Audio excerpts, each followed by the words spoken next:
Hi friends, మీకు ఈరోజు mutton పచ్చడి చూపిస్తున్నాను. చూడండి ఒకసారి. ముందుగా మటన్ని ఇంత చిన్న పీసెస్గా కట్ చేసుకొని ఆరబెట్టుకోవాలి. ఇప్పుడు స్టవ్ వెలిగించేసి బాండి పెట్టుకోవాలి. స్టవ్ వెలిగించేసి కడాయి పెట్టుకొని ఫ్రీడమ్ సన్ఫ్లవర్ ఆయిల్ వేసుకోండి.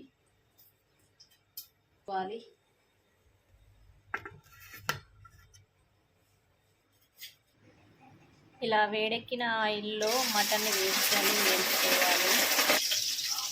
కొంచెంగా మటన్ వేసుకోవాలి. ఆయిల్ మీద పడుతుంది కాబట్టి జాగ్రత్తగా వేసుకోవాలి.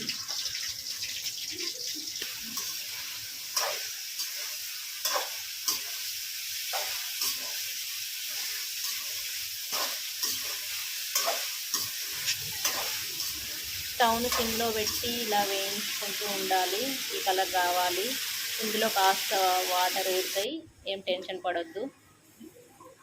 చూడండి, ఈ విధంగా వేగాలి.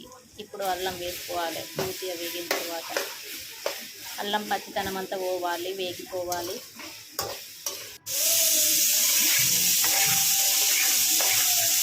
ఇప్పుడు ఇందులో కాస్త చల్లారిపోయాక ఉప్పు,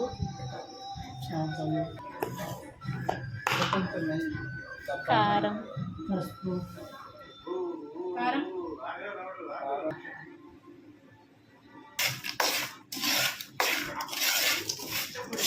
కారాన్ని కాస్త చల్లారాక మాత్రమే ఖచ్చితంగా వేయాలి, ఎందుకంటే అది మాడిపోతుంది కాబట్టి. ఇప్పుడు ఒక నిమ్మకాయ తీసుకొని, ఒక్క నిమ్మకాయ కాదు 4 నిమ్మకాయలు తీసుకోవాలి. 4 నిమ్మకాయలు తీసుకొని మటన్కి సరిపడా నిమ్మకాయలు తీసుకున్నాను. కట్ చేసి రసం తీసుకొని అందులో రసం పోసుకున్నాను.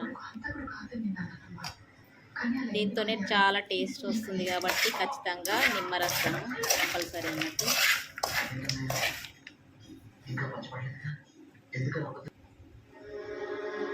అంతే, మటన్ పచ్చడి రెడీ అయిపోయినట్టే. ఇక మనకు ఎన్ని రోజులైనా నిల్వ చేసుకొని ఉంచుకోవచ్చు.